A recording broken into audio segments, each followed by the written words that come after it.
When we talk about modern museum design or exhibition design, so us as a company, we are constantly struggling with designers who think they are creative and they are creating these immersive environments for visitors to be explored instead of creating spaces which are giving visitors confidence, hey, I am creative and I am creating.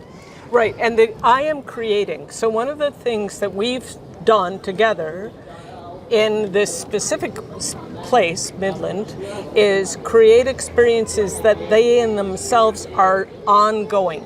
They don't have a beginning and an end. They are always in the middle. You're always doing something that's transforming the space.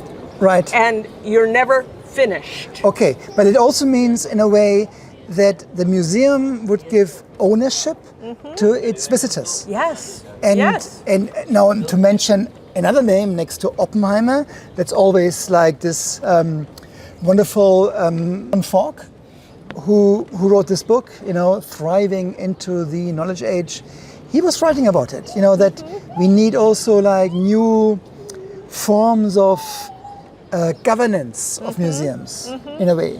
We do. We need forms of engagement. So if you look at the past, there were hierarchies. Right. And the hierarchies were, we are the people who have the knowledge and we are putting our knowledge almost like a priest. We're giving you the knowledge, but you aren't creating the knowledge. That is the exact opposite of what we're doing. We're saying you come in, you have your own experience, you have your own knowledge. You are now going to transform the space with us to be something that you have invented. And can I talk about the Moodicle for a minute? Sure. My favorite. Yeah. So one of the things that is extraordinary about this specific museum is that it is going to give an opportunity to every visitor to go up to the top level and play an instrument and change the lights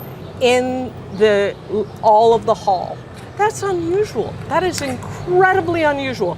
You will, as the visitor, utterly transform this space. Right. So the museum visitor becomes also the creator of the space. Absolutely. But what does it mean to museum design? I mean, that's my favorite topic, really. When I look at designers, quite often, they do have this idea in mind that they are the ones who are creative. Absolutely. And visitors are basically absorbing their creativity. So how could you push basically the whole museum market more into this direction? I think that it's an interesting thing to parallel with theater. Every actor will say there is no play without an audience. Right. There's no museum without a visitor. There is no museum without a visitor exchanging their perception, their previous understandings of things. They come into that space, they transform it. And if you see them as just irrelevant, you're not, you're misguided, So it's like an actor who is going off and doing a soliloquy and no one's there to hear it. Right, if you right. see yourself in a conversation, you see yourself in an exchange, you see yourself as, I'm bringing whatever I have to the party, you're bringing what you have to the party, and because we're both there, we're making a really good party. Right. So a museum is not thinkable without its visitors. Exactly. It does not exist without its visitors. Right. And its visitors shape what is vital to that museum. Can you measure the success of a museum on the numbers of visitors, in your opinion? No, because that's just. So where does the quality comes in? I think it's if a museum, and we've been to many, right? Many museums. If the museum is condescending, I don't want to be there. If the museum is too, I use the word kitschy. If the museum is too kitschy, I don't want to be there. If the museum sees me as an equal, I want Right. to be there. Okay. Oh, now we can talk about museums in general. Have you been to the Vatican? Yes. Okay.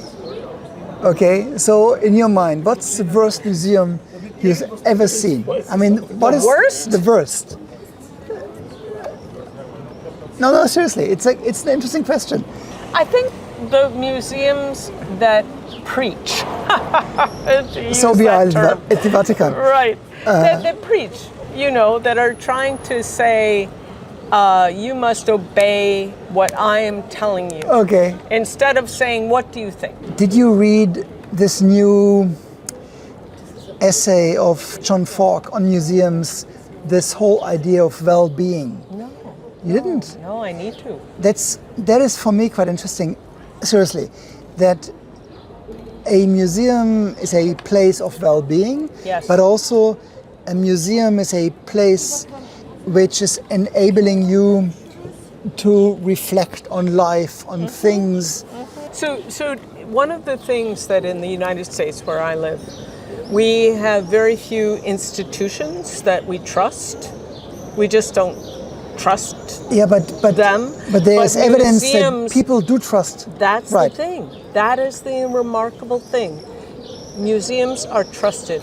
Museums are seen as places where all are welcome, where you can bring your curiosity, where whatever you know will be respected, and whatever you don't know, we will try to engage with you and meet you where you are.